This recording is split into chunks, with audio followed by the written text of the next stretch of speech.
தமிழ்நாடோட கிளப்ல மூலியமா நம்ம போயிருக்கோம். இது பார்த்தீங்க அப்படின்னா இதோட ஆஃப் ரோட் எக்ஸ்பீரியன்ஸ்.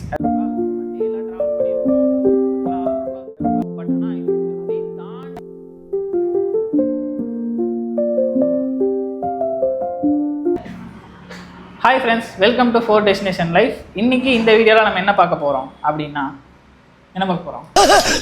என்னைய தேடுறாங்க, பேசாம தூங்கி இருக்கலாம், நானே வந்து மாட்டிக்கிட்டனே. 4x4 தமிழ்நாடு தான்.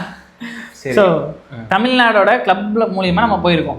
இது பார்த்தீங்க அப்படின்னா இதோட ஆஃப் ரோட் எக்ஸ்பீரியன்ஸ். ஆக்சுவலாக நம்ம லேலாம் ட்ராவல் பண்ணியிருக்கோம், அங்கெல்லாம் ஆஃப் ரோட்லாம் இருந்திருக்கும். பட் ஆனால் இது அதையும் தாண்டி ஒரு பெஸ்ட் எக்ஸ்பீரியன்ஸ் தரும் அப்படின்னு சொல்லிட்டு நம்ம டிஎன் தமிழ்நாடு 4x4 அப்படிங்கிற ஒரு கான்செப்ட் மூலிமா போயிருக்கோம். ஸோ இவங்க பார்த்தீங்க அப்படின்னா ட்ரிப்பு மாதிரி அரேஞ்ச் பண்ணலை, ஆஃப் ரோடுக்கான ஒரு கிளப்பு மாதிரி அரேஞ்ச் பண்ணியிருந்தாங்க.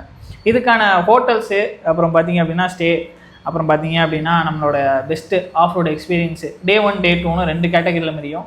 அந்த 2 கேட்டகரியோட 2 கான்செப்டோட தனித்தனி செக்மெண்ட்டோட ரேட்டிங்ஸ் பார்க்க போகிறோம். இது யார் யாருக்கெல்லாம் செட் ஆகும். நான் பேச்சுலராக இருக்கேன், என்னால் மட்டும் தான் போக முடியுமான்னு ஒரு கொஸ்டின் இருக்கும். என்கிட்ட 4x4 தான் இருக்கும், அது மட்டும்தான் வச்சு போக முடியுமான்னு இன்னொருத்தவங்களுக்கு கொஸ்டின் இருக்கும். அது மட்டும் இல்லாமல் ஃபேமிலியாக குழந்தைங்கள்லேருந்து பெரியவங்க வரைக்கும் யார் வேணால் போகலாமா அப்படின்ற இன்னொரு கொஸ்டினும் இருக்கும். ஸோ இதெல்லாம் கம்ப்ளீட்டாக நம்ம பார்க்க போகிறது தான் இந்த வீடியோ.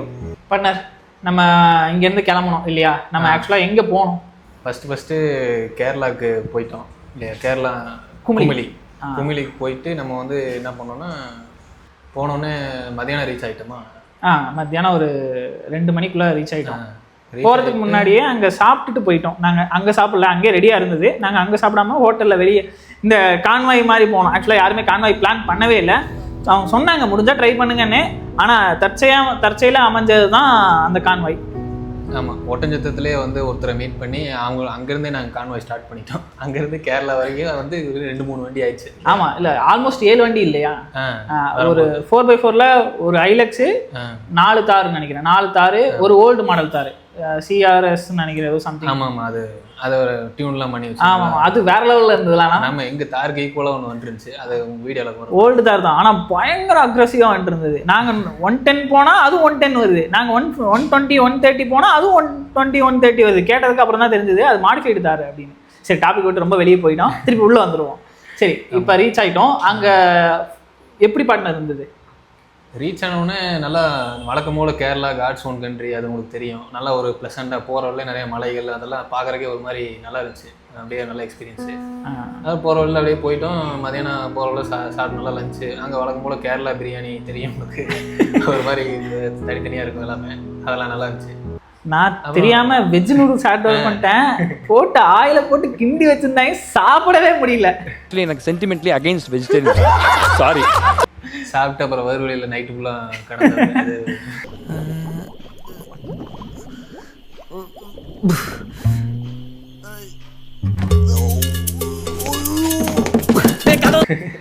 ரொம்ப கஷ்டமாயிடுச்சு. ஆமாம், கண்டிப்பாக அது டிஸ்டர்ப் ஆச்சு, என்னாலையும் முடியல. இத்தனைக்கும் நாங்கள் ஆஃப் ரோட்லாம் பண்ணிட்டு வரும்போது ஓகே. இப்போ ஹோட்டலு அப்புறம் போன இடத்தோட லொக்கேஷன்லாம் எப்படி இருந்தது? நல்லா கூலிங்காக இருந்துச்சு, நல்லா சில்லுன்னு ஆயிடுச்சு. ஒன்றுமே ஸ்விம்மிங் ஃபுல்லாக குளிக்கலான்னு பார்த்தா கடைசியில் எல்லாமே வீணாக போயிடுச்சு. கடைசி வரைக்கும் அதை தொட்டு கூட பார்க்க முடியல இல்லையா? தொட்டு பார்த்துட்டேன் நான். தொட்டு பார்த்துட்டு அப்புறம் வேணான்னு முடிவு பண்ணிட்டேன், குளிர் இருக்கு. அதான். அப்புறம் வந்து சாயங்காலம் வழக்கம் போல் ஃபர்ஸ்ட் ஒரு மீட்டிங் ஸ்டார்ட் பண்ணாங்க இல்லையா, கான்வர்சேஷன் மாதிரி. ஆமாம், கொஞ்சம் பில்டப்லாம் பண்ணாங்க ஓரளவுக்கு. பண்ணி இது மாதிரி இது பண்ணணும் சொல்லிட்டு அப்புறம் ட்ரையல் ஆரம்பிச்சிட்டாங்க. ட்ரையலுக்கு முன்னாடி அவங்க கொடுத்த பில்டப்புக்கும் அந்த ட்ரையலுக்கும் எப்படி இருந்தது? இல்லை, அவங்க சொன்னதை வச்சு பார்க்கும்போது ரொம்ப ஓவராக சொல்ல முடியாது, ரொம்ப கம்மியாக சொல்ல முடியாது. புதுசாக திடீர்னு ஒரு தார் எடுக்கிறாங்க, எடுத்துட்டு திடீர்னு ஆஃப் ரோடு பண்ண முடியாது யாராலும். ஆமாம், கண்டிப்பாக கொஞ்சமாக அது எக்ஸ்பீரியன்ஸ் இருக்கணும். அது இல்லாமல் போனால் கஷ்டம்தான். ஸோ அந்த மாதிரி எக்ஸ்பீரியன்ஸ் இல்லாதவங்களுக்கு அது ஓகேவாக இருக்கும். உங்களை மாதிரி நீங்கள் பல கண்டத்துக்கு போயிட்டு உங்களுக்கு இல்லை. இப்போ எனக்குன்னா அது ஓகேவாக இருக்கும், ஆனால் எனக்கே கொஞ்சம் ஓவராக தான் இருந்துச்சு. பட் ஓகே தான். நீங்கள் ஓட்டுனீங்க இல்லையா, உங்களுக்கு எப்படி இருந்தது அந்த? ஆமாம், அது ஓட்டணும் நல்லா. எனக்கு அந்த வண்டி வந்து நான் அதுக்கு முன்னாடி ஆஃப் ரோடு ஓட்டினதில்லை, ஆனால் மற்றபடி நான் லோடு வண்டி அது இதுன்னு ஓட்டிருக்கோம். அந்த எக்ஸ்பீரியன்ஸ் வச்சு அப்படியே கொஞ்சம் கொஞ்சமாக மேட்ச் பண்ணி கொண்டு வந்துட்டேன். 4 லோ 4 ஹை நம்ம யூஸ் பண்ணி மாற்றி யூஸ் பண்ணப்போ உங்களுக்கு என்ன டிஃப்ரென்ஸ் தெரிஞ்சு? ஆமாம், இப்போ டூ வீலுக்கும் அதுக்கும் நிறைய டிஃப்ரென்ஸ் இருக்கு இல்லையா? டூ வீலருக்கு வந்து நம்ம டூ வீல் போட்டு ஓட்டினோம்னா கண்டிப்பாக எப்படி இருந்தாலும் சில இடத்துல எல்லாம் வராது. ஏறி இருக்காது. ஃபோர் வீல் போட்டுனா நல்லா நீங்கள் சொன்னீங்க அந்த மாதிரி நீங்கள் சொல்றதுக்கு அந்த ரூல் இதெல்லாம் ஃபாலோ பண்ணி ஓட்டினா நான் அப்படியே மேட்ச் பண்ணி நான் சொல்லி ஃபாலோ பண்ண ஆக்சுவலாக அவங்களே அதை கைட் பண்ணாங்க. ரெண்டாவது அந்த இடத்துக்கு ஃபோர் வீல் தான், ஃபோர் ஹையில் போட்டிருந்தாலும் ஏறி இருக்காது, ரொம்ப ஸ்டீப்பாக இருந்தது. வீடியோவில் பார்க்க மேபி உங்களுக்கு சின்னதாக தெரியலாம், இல்லை பள்ளம் பெருசாக இல்லாமல் அது மாதிரி தெரியலாம், பாறைலாம் சின்ன சின்னதாக தெரியலாம். பட் ஆனால் அது அந்த அளவுக்கு ஈஸியாக இல்லை. வண்டி ஒரு குலுங்குச்சுன்னா ஒரு யானையிலேருந்து இந்த பக்கம் இறங்கி இந்த பக்கம் ஏறுற மாதிரி இருக்குது. ஸோ அந்த அளவுக்கு தான் இருந்தது. ஸோ அந்த இடத்துல ஃபோர் லோவில் மட்டும்தான் ஓட்ட முடியும். நானும் அப்படி தான் ஃபஸ்ட்டு டூ வீலில் ஓட்டி பார்க்கலாம் அப்படிலாம் ஆசைப்பட்டேன். வாய்ப்பே இல்லை. அதுக்கு கொஞ்சம் நம்ம அதாவது கம்ப்ளீட்டாக காரை நம்பி இல்லாமல் மேன் பவரையும் நம்பி ஓட்டுறவங்களுக்கு அது செட் ஆகும். நம்ம ஆல்ரெடி நம்ம ஆஃப் ரோடில் பெருசாக பண்ணதில்லை, ட்ராவல் தான் பண்ணியிருப்போம். ட்ராவலில் வர ஆஃப் ரோடுங்க ஹேண்டில் பண்ணுறது ஈஸி. மிச்சபடிக்கு புதுசாக ஒரு ஆஃப் ரோட் பண்ணும்போது கொஞ்சம் டிஃபிகல்ட்டி எனக்கு இருந்த மாதிரி நானே ஃபீல் பண்ணேன். ஆமாம், ஃபஸ்ட்டு எடுக்கும்போது எனக்குமே 1-2 தடவை யோசிச்சு கரெக்டாக விடலாமா பண்ணலாமா இது ஏறிடுமா அந்த கொஸ்டின் மார்க்கில் எனக்கும் மைண்டில் வந்துட்டே தான் இருந்தது.